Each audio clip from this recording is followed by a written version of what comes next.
Ya, pagi ini saya ingin berbagi berkat. Saya bawa duit Bapak Ibu. Ya, siapa yang mau duit? Saya. Semua mau ya, tapi saya mau panggil Pak Andioko aja deh.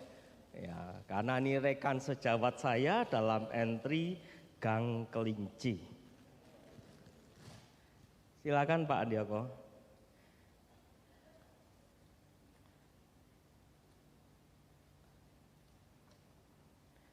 Saya bawa 5 bendel. Satu bendel ini 5 juta. Harum. Duitnya harum ya. Waduh, Pak Andioko keren nih.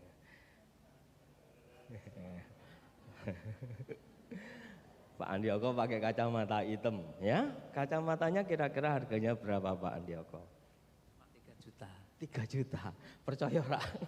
Ora percaya, ngapusi. Tak beli 5 juta, piye Pak Andioko? Tambah sedikit, ora 5 juta. Wes deal 5 juta. Ya, oke. Pak Andioko punya jaket.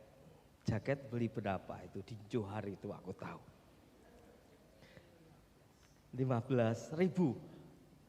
Wah, ora percaya. 10 juta.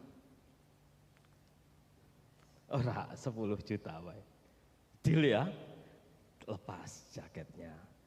Duitnya sih. 10 juta. Balik ke aku. Terima kasih Pak. Oh, ora gitu. Ya. Oke. Saya beli jaket 10 juta.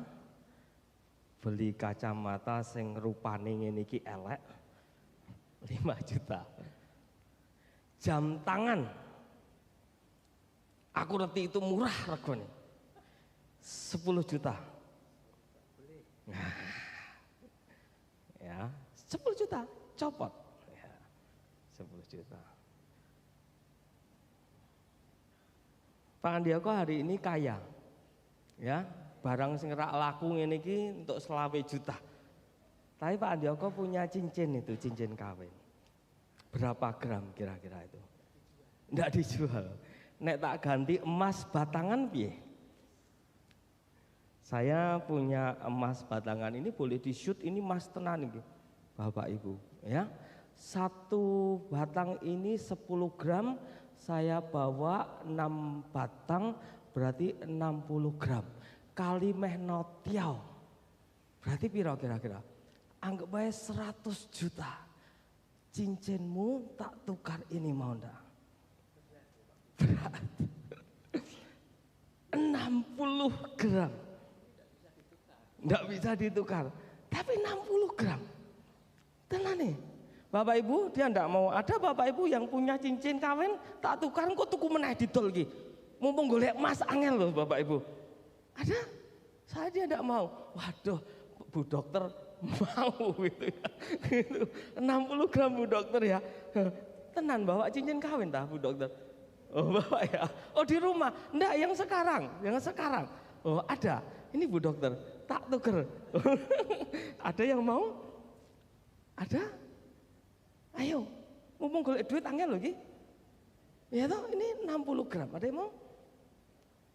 Enggak ada yang mau. Pak Andioko enggak mau cincinnya itu. 60 gram wis. Tenan. Oh ya wis, nek ndak mau tak simpen. Silakan kembali ke tempat duduknya. Loh, dipek aja ndak apa-apa, dipek. Loh ndak apa-apa. Oh, ini bawa. Ya. Oke, thank you. Ya. Tepuk tangan buat Pak Andioko. Tema pagi hari ini saya mau ngomong tentang pertukaran. Bukankah di dalam hidup kita setiap hari kita diperhadapkan kepada pertukaran. Apa yang kita punya itu kita akan tukarkan. Tadi saya tanya ke Pak Andioko, kamu punya kacamata? Saya beli 10 juta. Sepertinya mahal. Tapi sejak dia serahkan kacamatanya ke saya, dia tidak bisa lihat loh. pakai jaket. Jaketmu berapa? Mungkin dia belinya 101 juta lah. Saya tukar 10 juta. Mau? Tapi dia sudah tidak punya pelindung tubuhnya lagi. Sama seperti saat kita hidup di dunia ini, bahkan yang lebih buruk lagi, saya tukar jamnya. Ini bicara waktu, saudara. Sejak dia berikan jamnya kepada saya tukar dengan duit. Dia tidak punya waktu lagi. Sepertinya duit itu berkelimpahan mungkin, lebih banyak. Tapi sesungguhnya dia sedang menjual sesuatu yang harganya mestinya tidak terbayar dengan hanya uang 10, 25 juta. Kita punya waktu yang sama 1 hari 24 jam. Itu modal kita.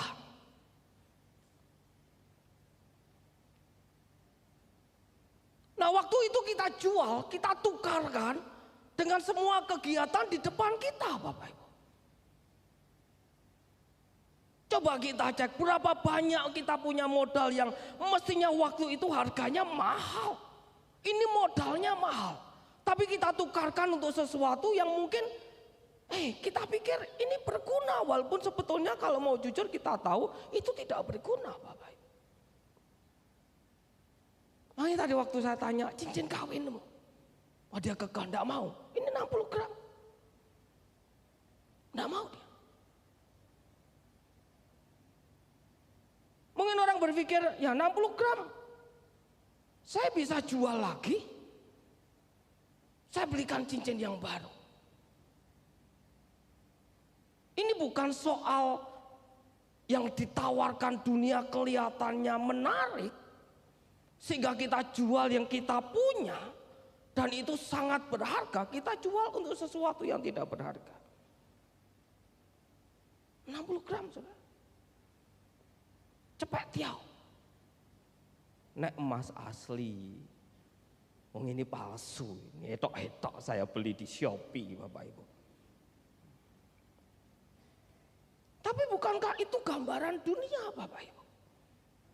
Dan itu yang seringkali terjadi pada diri kita. Apa yang kita punya, setiap hari, setiap saat, setiap waktu, selalu terjadi proses yang namanya pertukaran. Selalu ada pertukaran di dalam hidup kita.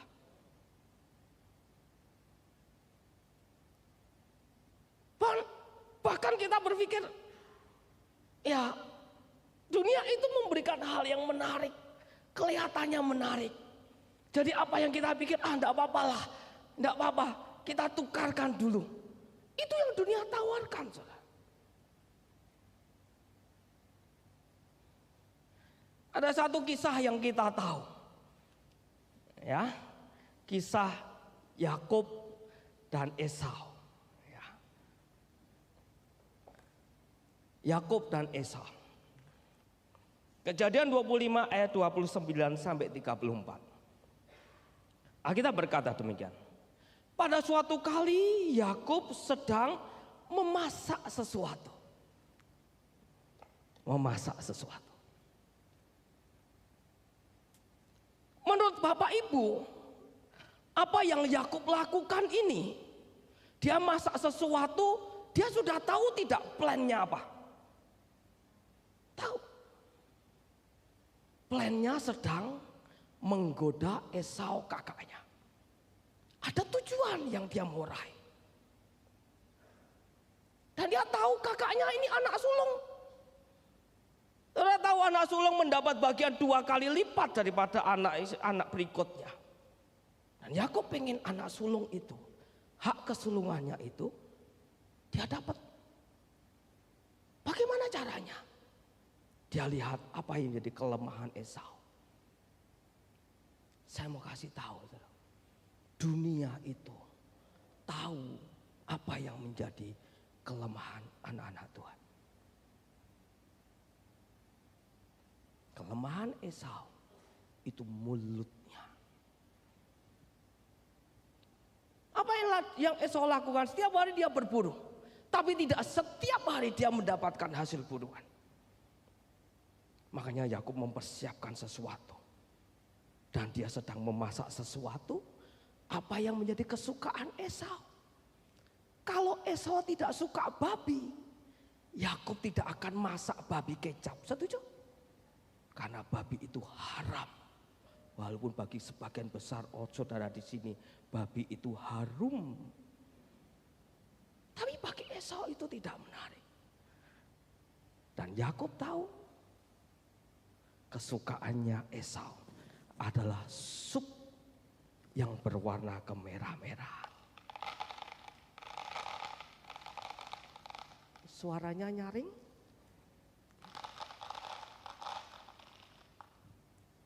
Dia mulai memasak. Dia mempersiapkan. Dirasa kurang asin, tambah garam. Dirasa lagi. Kurang gurih, mau dikasih micin, meh dilebokke rasito. Oh, Esau tidak suka micin, ganti Royco. Masa kurang, kasinan, tambahi kacang lagi.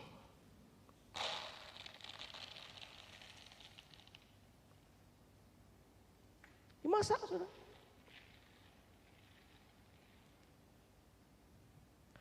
Saudara, kalau di Bandungan itu tukang jual sate, supaya ben ambune wangi, dia bakar apa? Lemaknya. Kasih lemak. Lemak babi angel, lemak macan. Masukin. Sampai ini berbau harum. Alkitab berkata, Yakub memasak sesuatu. Saudara, dunia ini sedang dipersiapkan untuk menjebak kita. Dan mereka mempersiapkan sesuatu di mana kita suka akan hal itu. Ini yang terjadi. Kita baca ayat berikutnya. Pada suatu kali Yakub sedang memasak sesuatu, lalu datanglah Esau dengan lelah dari padang. Tidak mendapat buruan.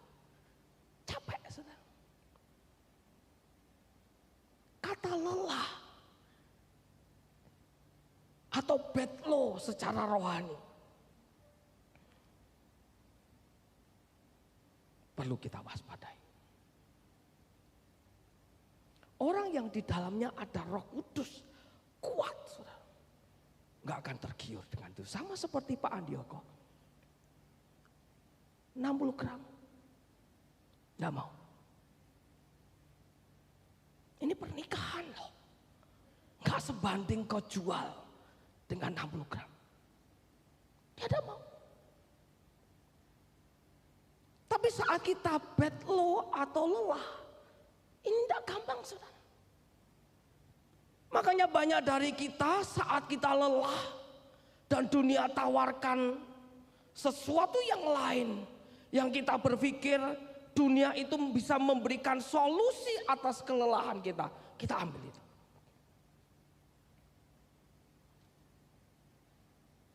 Yakub tahu persis kondisi ini.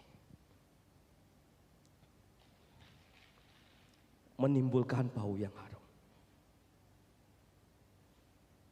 Saya yakin dan percaya Roh Kudus itu selalu mengingatkan kita. Bohong kalau Roh Kudus tidak mengingatkan. Dia punya tugas mengingatkan kita. Kamu sedang lelah. Kamu sedang bad low. Hati-hati. Ayat yang ke-30 Alkitab berkata demikian. Kata Esau kepada Yakub, berikanlah kiranya aku menghirup apa? Sedikit dari yang merah-merah itu. Sedikit. Enggak banyak, dia masak banyak. Ini baunya naik ke atas. Esau pulang enggak dapat apa-apa. Ampun apa lagi? akan kesukaanmu. Terus ngomong, beri aku sedikit, sedikit aja. Enggak usah banyak-banyak, sedikit. Saya mungkin bayangkan Yakub sengaja, dia sengaja makan di depannya Esau. Karo nyuruh,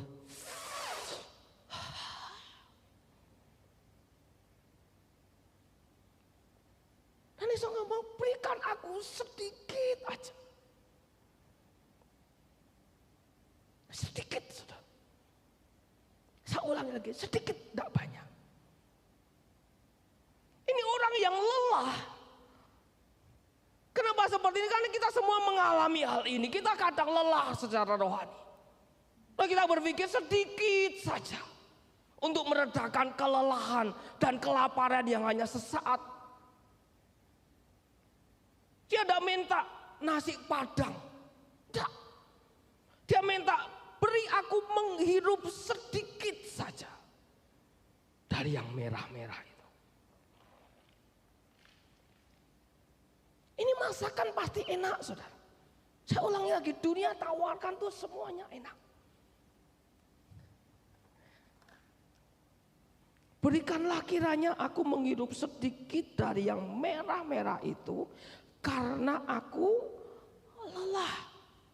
Itulah sebabnya namanya disebut Edom.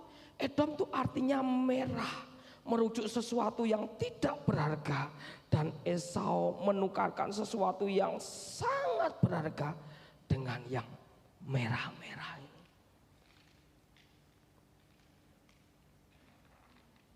Hati-hati dengan yang merah ini. Ini tidak ada artinya. Makanya sampai kita berkata namanya Edom. Merah. Edom. Di sekeliling kita banyak yang namanya Edom. Di sekeliling kita Edom sedang ditawarkan ke kita. Yang merah.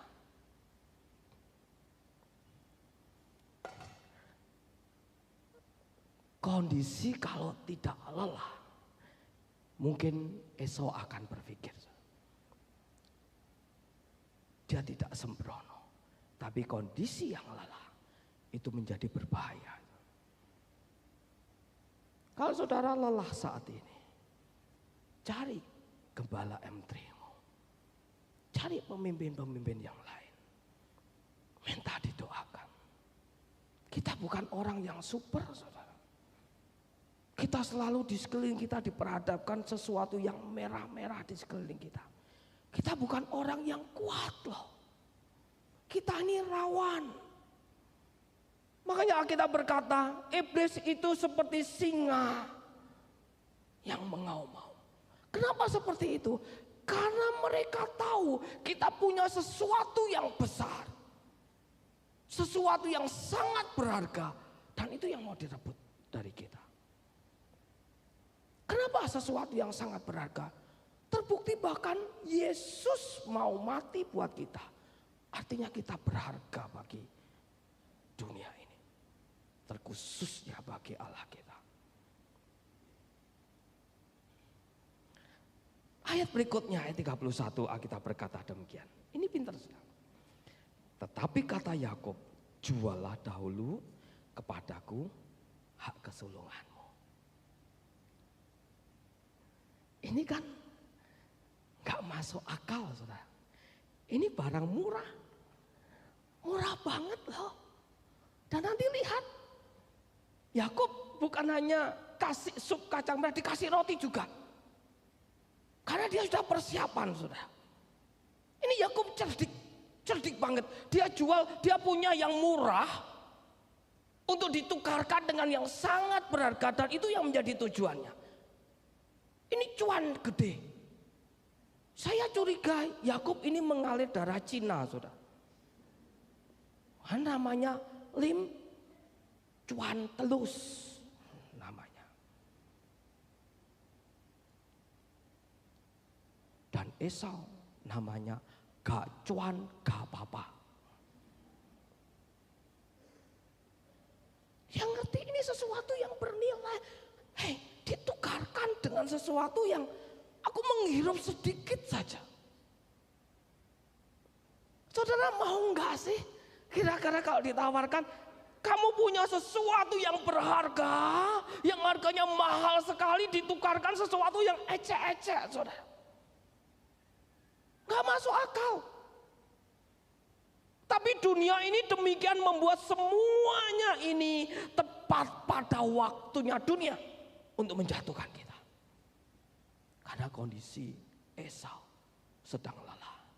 Dia tawarkan saat dia lapar dengan yang merah-merah ini. Habis. Sama saat saya tawarkan ke Handioko cincin kawinnya. No. 60 gram itu enggak ada artinya dengan pernikahan kami. Tak ganti 6 kilo. Enggak ada. Dia tahu persis mana yang berharga.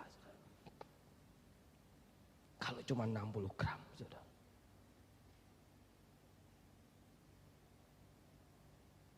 Menarik ya. Yakub ini luar biasa. Apa yang Yakub katakan?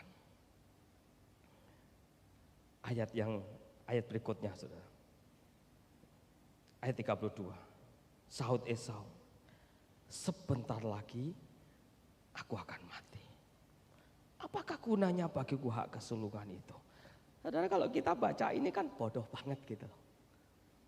Sesuatu yang,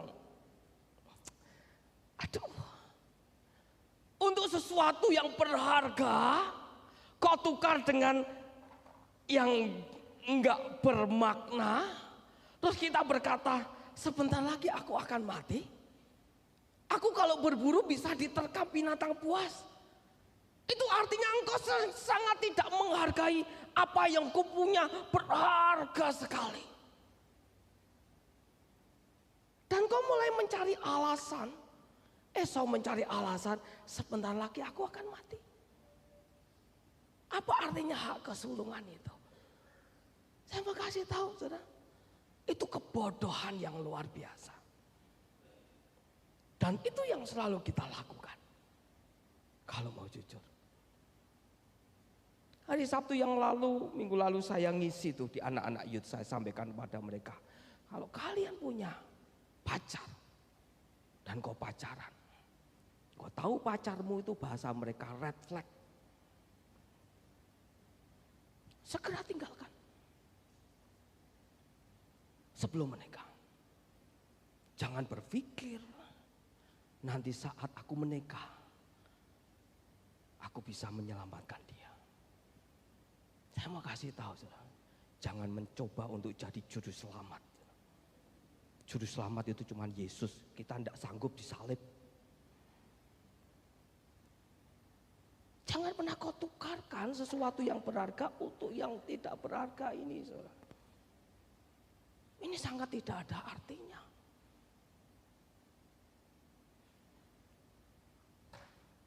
Kebodohan, saudara. Orang yang sudah lelah biasanya cari jalan pintas dan menghalalkan segala cara demi kepuasan sesaat. Bapak Ibu kemarin baca berita, dikatakan judi online omset dari Indonesia sampai dengan Maret 2025 1.200 triliun. Duitnya lari kemana?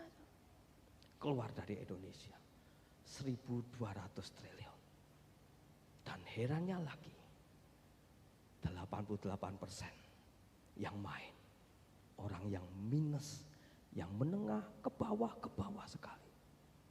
Di situ dicatat ada TNI, Polri, bahkan ada anak-anak seumur 10 tahun ke bawah. Itu juga main judi online. Kepepet. Sama seperti Esau. Orang yang sudah lelah biasanya cari jalan pintas. Siapa tahu dapat jackpot, saudara. 1.200 triliun itu akeh banget, saudara.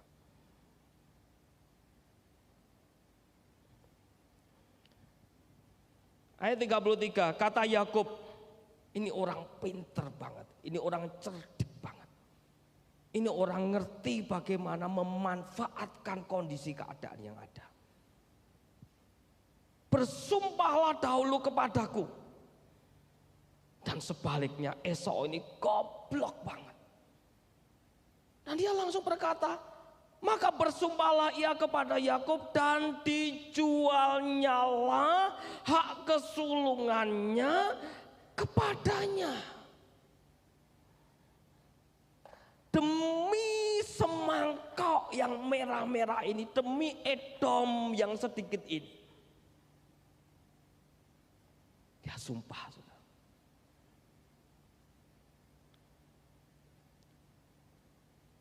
Kita mesti belajar seperti Yakub, saudara, yang cerdik. Tapi kita jangan bodoh seperti Esau.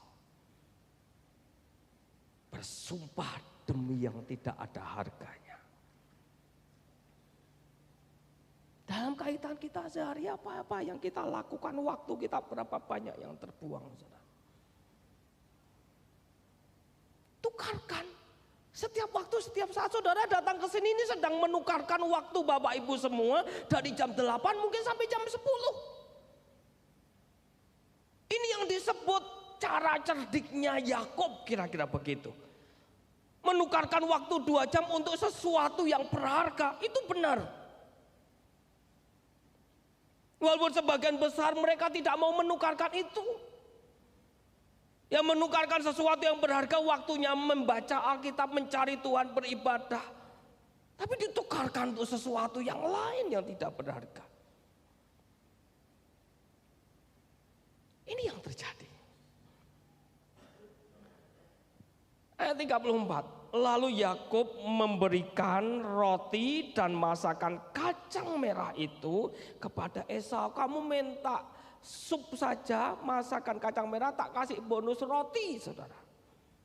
Dunia gitu juga kan.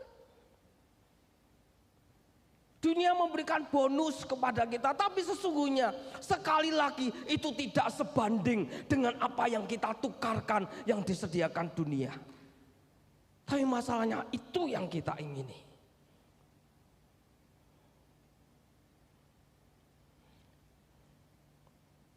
Lalu Yakub memberikan roti dan masakan kacang merah itu kepada Esau. Kalimat berikutnya apa? Ia makan, terus minum, lalu berdiri dan pergi. Masih belum sadar yang dia dapat ini enggak sebanding, saudara. Sama seperti kita menukarkan rumah yang harganya 5M dengan sepeda motor tahun 90, saudara. Gak ada harganya. Bukankah ini kekonyolan? Saya ngomong seperti ini sebetulnya untuk diri saya juga.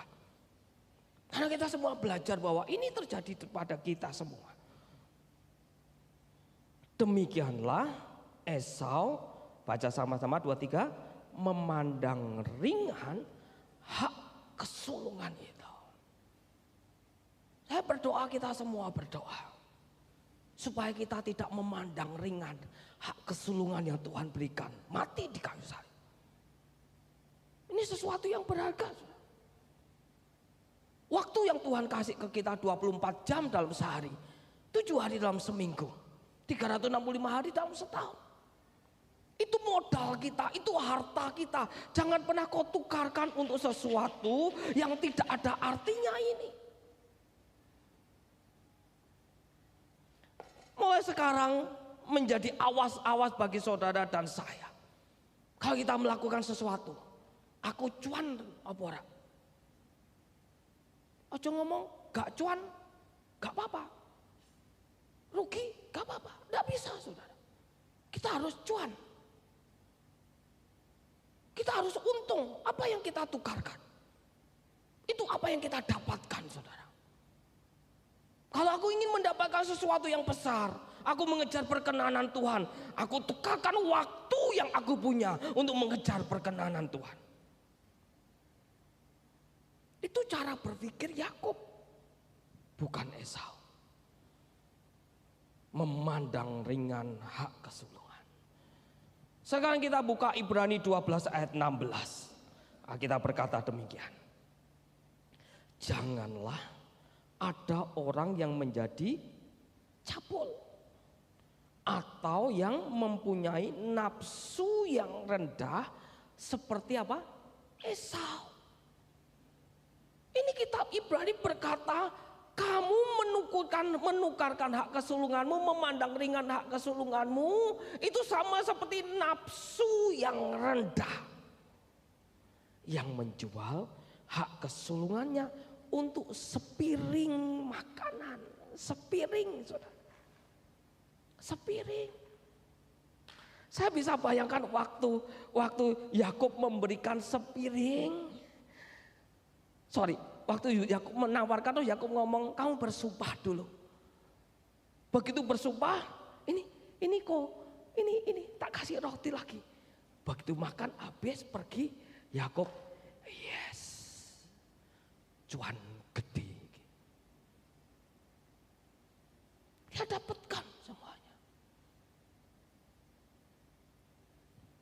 Ini nafsu yang rendah. Galatia 3 ayat 1. Hai orang-orang Galatia yang bodoh, siapakah yang telah mempesona kamu? Bukankah Yesus Kristus yang disalibkan itu telah dilukiskan dengan terang di hadapanmu? Sama seperti orang-orang Galatia, dia ngomong, dikatakan Galatia yang bodoh. Ini kurang terang apa? Ini salib di depanmu kurang terang apa? Ini begitu berharganya. Yesus mati buat kita. Artinya kita ini sangat berharga. Tapi lihat terang itu. Lihat salib itu. Tapi kau tukarkan dengan sesuatu yang mempesona kita. Yang disediakan oleh dunia. Nah, dunia ini mempesona, saudara. Siapa di sini yang tidak terpesona dengan dunia? Semua terpesona. Apa yang dunia tawarkan itu semuanya mempesona kita.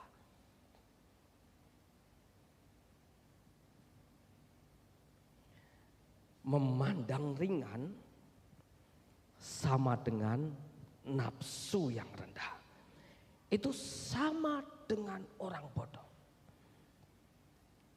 Saya berdoa, ini menjadi doa buat kita semua. Nanti Om Syu doakan kami semua, Om Syu. Supaya kami ini jangan menjadi orang yang bodoh. Orang yang memandang ringan hak kesulungan. Memandang ringan atau memiliki nafsu yang rendah.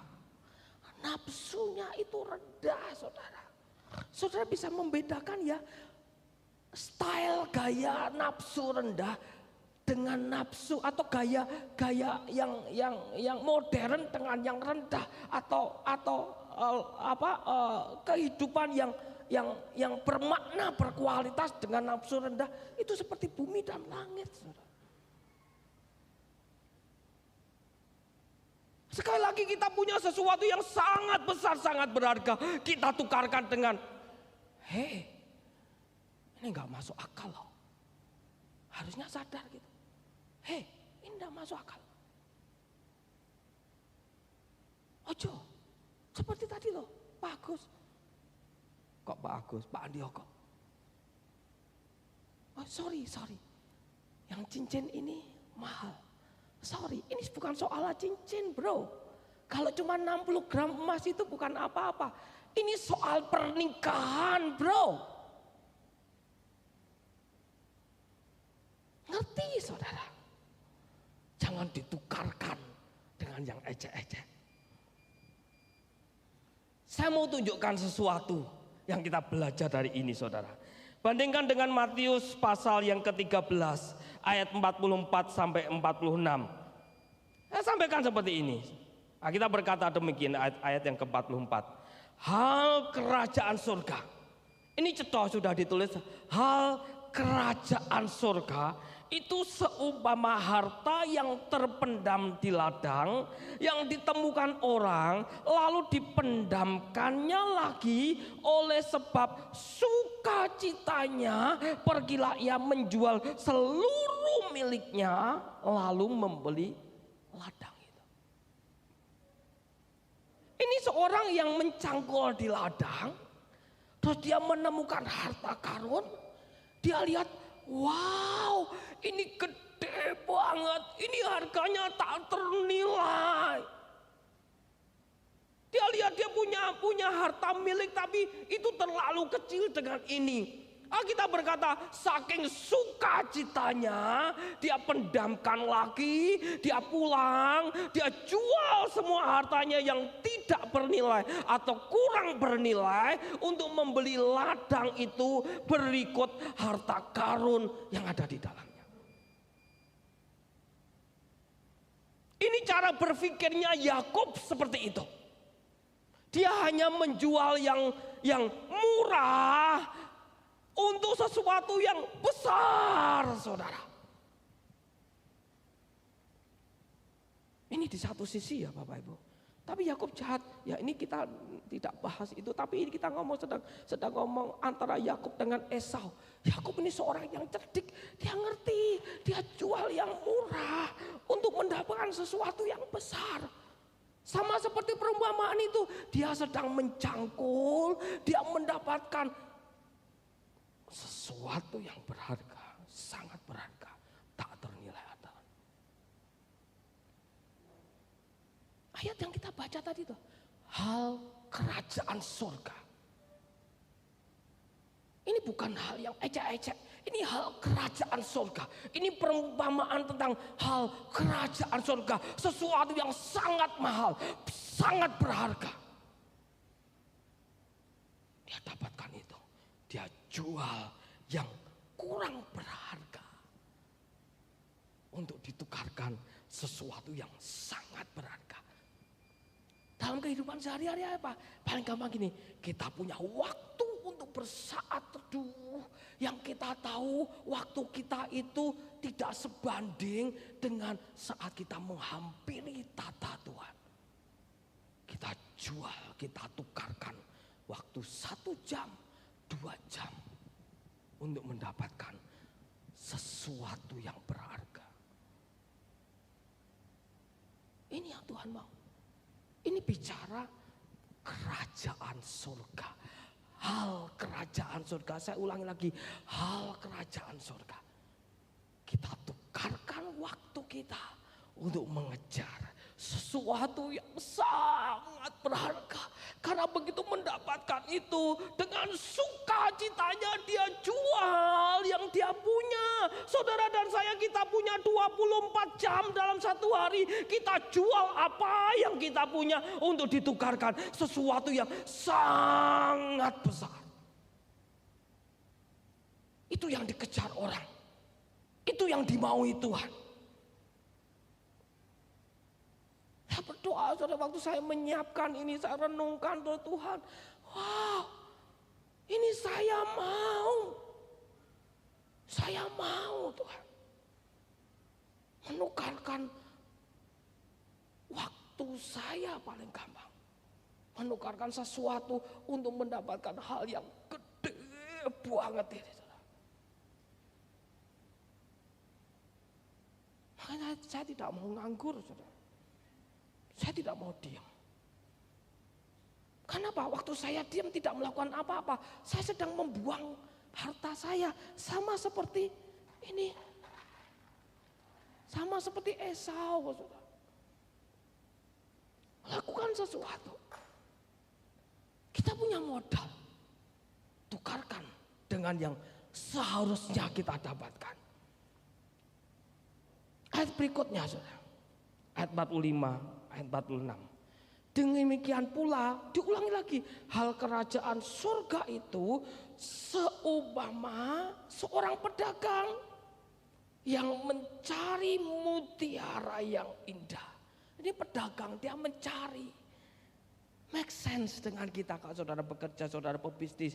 Pedagang sedang mencari mutiara yang indah. Waktu mencari, dia tukarkan waktunya, skillnya, semuanya untuk mencari mutiara yang indah. Mutiara yang indah. Bukan mencari kerang, bukan. Tapi dia mencari mutiara yang ada di dalam kerang itu. Karena tujuannya adalah mutiara. Dia tidak mencari ikan teri, bukan. Dia seorang pedagang tidak mau menukarkan apa yang dia punya untuk sesuatu yang tidak berguna, tidak bermanfaat. Dia tidak mau. Dia mencari, dia menukarkan apa yang dia punya untuk mendapatkan mutiara yang indah. Nah, ayat berikutnya. Baca sama-sama. 2, 3. Setelah ditemukannya mutiara yang berharga, yang sangat berharga, ia pun pergi menjual seluruh miliknya lalu membeli mutiara. Sama dengan Esau, tapi beda yang dia jual. Si Esau habis makan, dia berdiri dan pergi. Dia kehilangan sesuatu yang berharga. Sedangkan pencari mutiara pedagang ini, begitu dia menemukan itu, dia pergi menjual semua miliknya yang kurang berharga, yang tidak berharga untuk membeli, mendapatkan mutiara yang indah. Cuan.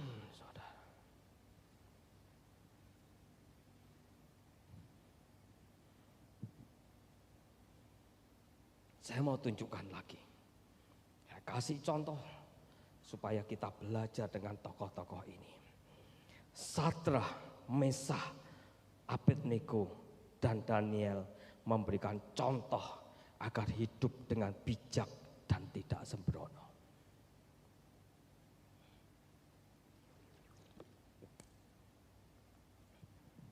Saudara tahu kisah ini. Sadrah, Mesah, dan Abednego ini menolak menyembah patung emas buatan Nebukadnezar. Waktu orang membuat patung emas, terus dihadapkan pada Nebukadnezar. Nebukadnezar berkata, wow, keren ini.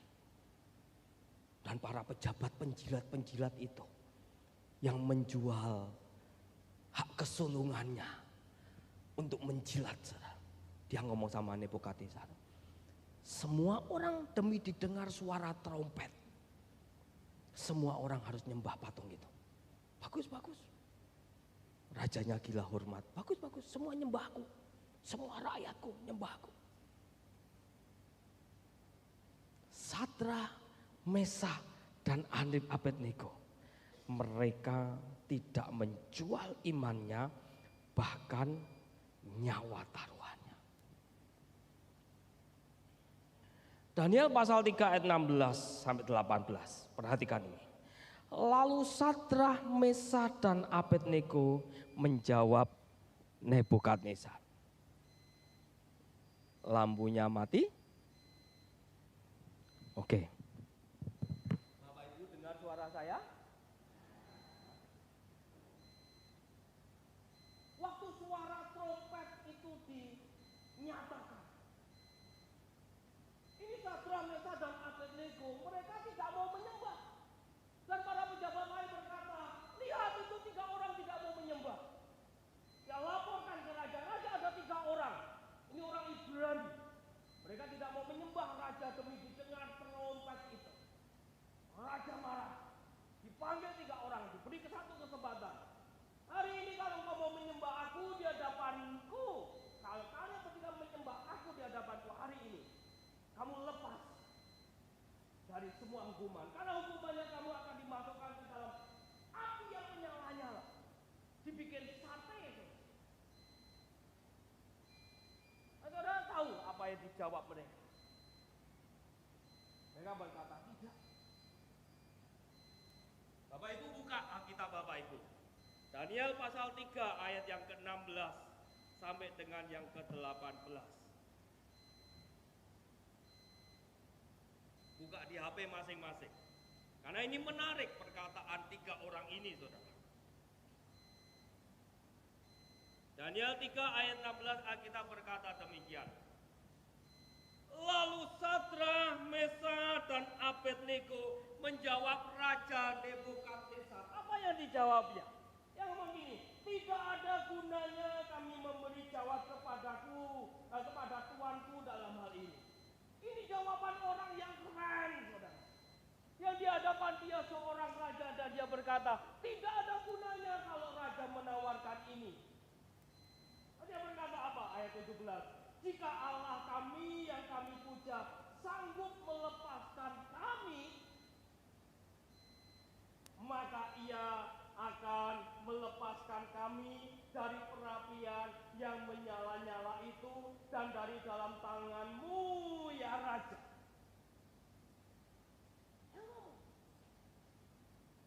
Allah sanggup melepaskan. Tapi ayat 18, perhatikan ini. Tetapi seandainya tidak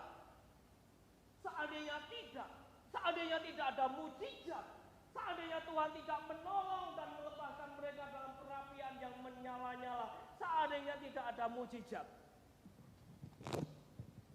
Ayat yang ke-18 berkata demikian. Tetapi seandainya tidak, hendaklah tuanku mengetahui ya Raja, bahwa kami tidak akan memuja dewa tuanku dan tidak akan menyembah patung emas yang tuanku dirikan itu. Ini keren gak sih? Sama seperti saat kita mengalami problem hantaman, banyak masalah di depan kita. Lalu kita berkata, Tuhan, Engkau pasti akan menolong aku. Seandainya tidak, jangan lupa kalimat seandainya tidak, aku tetap memuja Engkau. Seandainya tidak, aku tetap beribadah. Seandainya tidak, Tuhan tidak menolong aku tetap membaca Alkitab. Aku tetap bersaat teduh, bahkan waktu saat teduhku aku jual untuk lebih lama lagi untuk mendapatkan mutiara, harta karun itu. Ini seorang Sadra, Mesa, dan Abednego. Wow, saya baca ini, saya ulangi lagi. Wow, kok bisa keren ya saudara. Ini orang kok demikian percaya dengan Tuhan, kok koyong ini gitu loh. Sedangkan kita ini gampang goyah. Orang duit ngeluh. Orang duit nyalah ke Tuhan. Aku berdoa bertahun-tahun. Tidak usah Tuhan-Tuhanan. Ini bukan mental Yakub, ini mentalnya Esau, saudara. Nah, kita belajar 3 tokoh ini, Sadra, Mesa, dan Abednego. Ini taruhannya nyawa. Saudara ngerti akibatnya apa? Raja ngamuk loh saudara. Ngamuk. Dia ngomong gini, panaskan perapiannya lebih panas lagi. Begitu melebu langsung gosong gitu. Barbecue gitu. Dan Alkitab mencatat yang memasukkan mereka mati saudara. Itu artinya panas dapur perapian. Sing nglebokke we mati, gosong saudara. Tapi nanti baca kitab Daniel itu. Nebukadnezar berkata, loh sing dilebokke kan wong 3. Loh ini kok aku lihat orang 4. Mungkin perapiannya dikasih kaca yang transparan mungkin loh ya. Sehingga dia lihat itu ada 4. Karena di dalamnya Tuhan utus malaikat. Bapak Ibu tahu apa yang mereka bicarakan di dalam itu 4 orang? Tahu enggak? Ada yang tahu? Aku ya gak ngerti. Cuman saya yakin mereka bisa berkata, wow. Mereka berkata ini loh, Tuhan tuh kayak gini. Mereka mungkin berkata, untung ya kita tidak menghujat Tuhan. tidak menjual iman kita. Dapat cuan gede, saudara. Untung ya. Mereka berkata, "Tidak, aku tidak perlu kasih jawab pada Tuanku Raja. Hari ini Tuhan akan menolong kami. Kalau Dia akan menolong kami. Seandainya tidak." Saya berdoa kalau saat ini kita punya problem masalah. Kita berkata, "Tuhan, aku yakin Kau menolong kami. Tapi seandainya tidak, aku makin kejar Engkau." Bukankah itu yang seharusnya?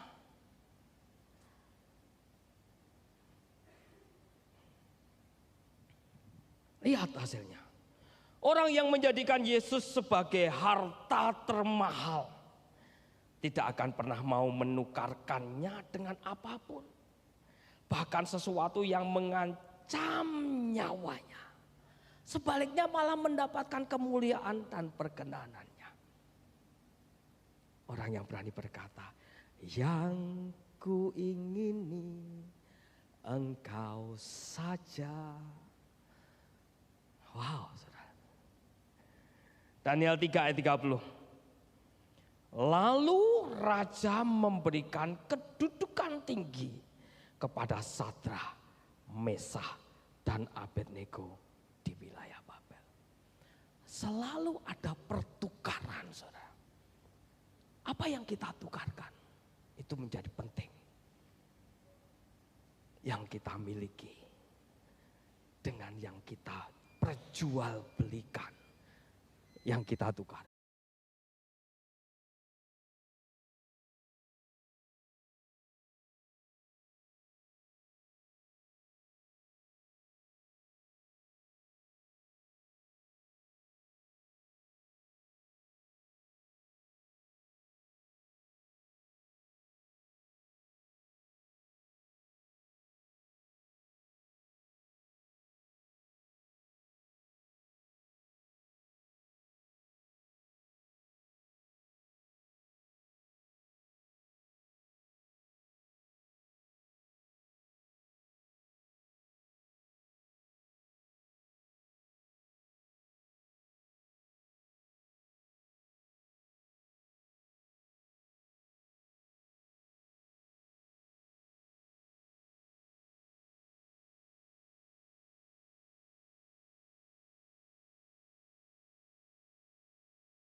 Memuji Allahnya berlutut.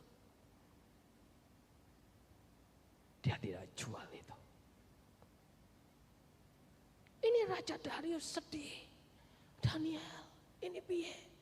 Aku tidak bisa mencabut undang-undang itu. Raja Darius berkata, "Biar Allahmu yang menyelamatkan engkau." Daniel berkata, "Ya, Allah pasti akan menyelamatkan aku." Begitu dimasukkan dalam lubang singa. Ini singa dikatup mulutnya. Orang wani jeda-jeda Daniel. Hari itu bagi singa ini Daniel haram, saudara. Bahkan menciumnya aja tidak boleh, saudara. Ada sesuatu yang ditukarkan. Saudara masih ingat peristiwa Daud dan Goliat? Daud dari kecil itu sudah diajar, dia ngerti, dia mendapatkan harta yang besar. Alkitab berkata Daud di padang belantara. Walaupun dunia tidak melihat kehebatan dari Daud. Bahkan Alkitab berkata bahkan orang tuaku menolak aku. Tapi dia berani berkata tapi Allah menyambut aku. Dia di padang belantara. Dan Alkitab berkata dia hanya mengembalakan 2 atau 3 ekor domba. Dan Alkitab berkata dia ngomong sama Raja Saul. Itu kalau ada beruang dan singa mau menerkam salah satu dombaku. Aku mengejarnya. Aku membuka mulutnya untuk mengambil anak dombaku itu. Dan di padang belantara itu dia sedang menukarkan waktunya untuk sesuatu yang sangat berharga. Kedekatan dengan Tuhan. Buktinya apa? Saudara ngerti enggak? Daud tidak menyangka kalau dia bertemu dengan Goliat, betul? Daud enggak tahu. Daud hanya disuruh oleh Isai bapaknya. Nang, bawa ini roti dan keju untuk kakakmu. 3 kakakmu sedang berperang. Jadi TNI di sana sedang perang melawan orang Filistin. Tidak ngerti ada Goliat. Lalu dia pesan lagi Isai. Yang satu ini rotok banyak. Kasih ke kepalanya. Untuk apa? Nah, zaman dulu sudah ada suap saudara. Ben kakak-kakakmu ini tidak ditaruh di depan. Nek perang di depan mati sih. Nek bokei roti. Kok dokone guri mati nek keri. Kan gitu. Berangkat Daud. Nah itu di sana ada orang Israel dan orang Filistin. Nanti baca, itu menarik. Ini orang Filistin keluar Goliat yang gede saudara. Badannya gede sekali. Terus Goliat teriak apa? Pilih 1 orang, kita enggak usah keroyokan. Single aja 1 lawan 1. Kalau aku kalah, kami akan jadi budak kalian. Tapi kalau kamu kalah, jagoanmu kalah. Kalian nyerah menjadi budak kami. Nanti baca itu, Alkitab itu menarik. Selama 40 hari, pagi dan petang, esok. Itu yang diomongin Goliat podo, esok itu. Single 1 lawan 1, pilih, wes ana durung? Belum, yo wes mlebu meneh. Petang keluar lagi, piye sudah ada belum? Wah orang Israel porak-poranda. Kue piye? Waduh aku ra iso. Lah aku tugas nari yo. Lah kowe piye? Lah aku main musik kok. Lah aku sing khotbah. Lah sing mangkat sapa? Ora ono. Lah terus piye iki? Belum ada. Masuk lagi. Alkitab mencatat 40 hari yang dibicarakan cuman itu saja. Enggak ada perkataan lain, berhadapan muka dengan muka. 40 hari. Cuman ngomong lawan 1. Pagi dan petang. Sedina ping pindho kali 40, 80 kali. Goliat ora ana kosakata yang lain selain ngomong, "Piye, aku wis siap." Sana ngomong, "Kami belum siap." Daud datang. Lihat nih. Itu siapa sih? Kok kurang ajar? Menghina Allah yang hidup. Membara. Saudara bisa bayangkan. Ya, ini sesuatu yang besar. Dan Daud sedang mencari itu. Dia jual itu. Dia jual apa yang dia punya.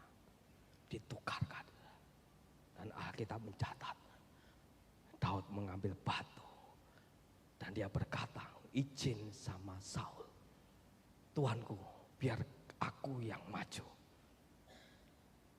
Wes, Saul nih ada calon lain kira-kira Daud disuruh maju enggak?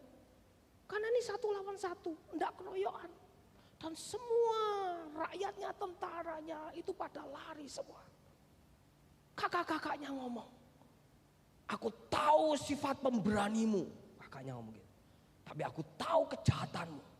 Kamu datang ke sini cuma mau lihat pertempuran, lihat karnaval. Tapi bahwa Daud bukan. Dia sedang mempersiapkan sesuatu untuk ditukarkan dengan sesuatu yang sangat berharga.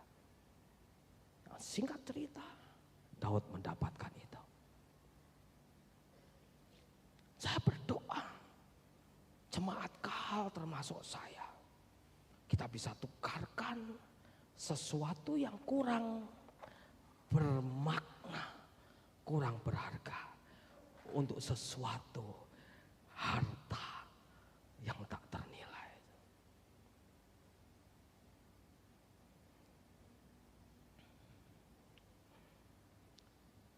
Ayat yang terakhir. Apa gunanya seorang memperoleh seluruh dunia, tetapi ia kehilangan nyawanya?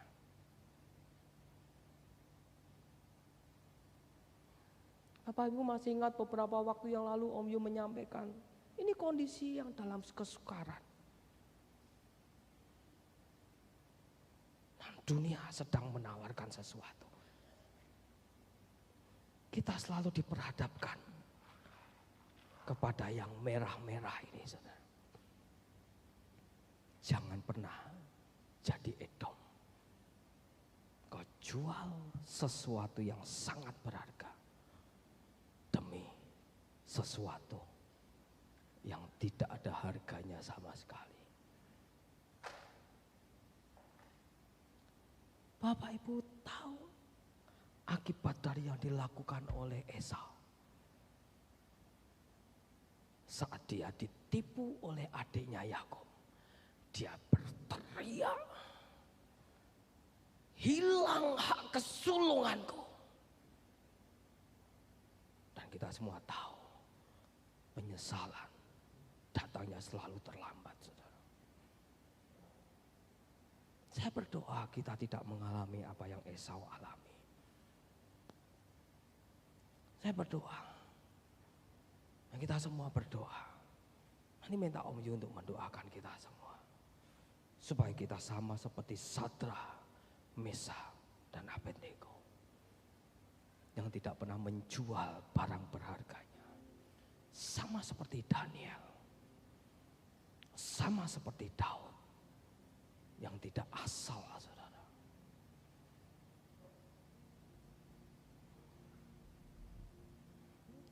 Saya rindu menyanyikan lagu yang tadi saya nyanyikan.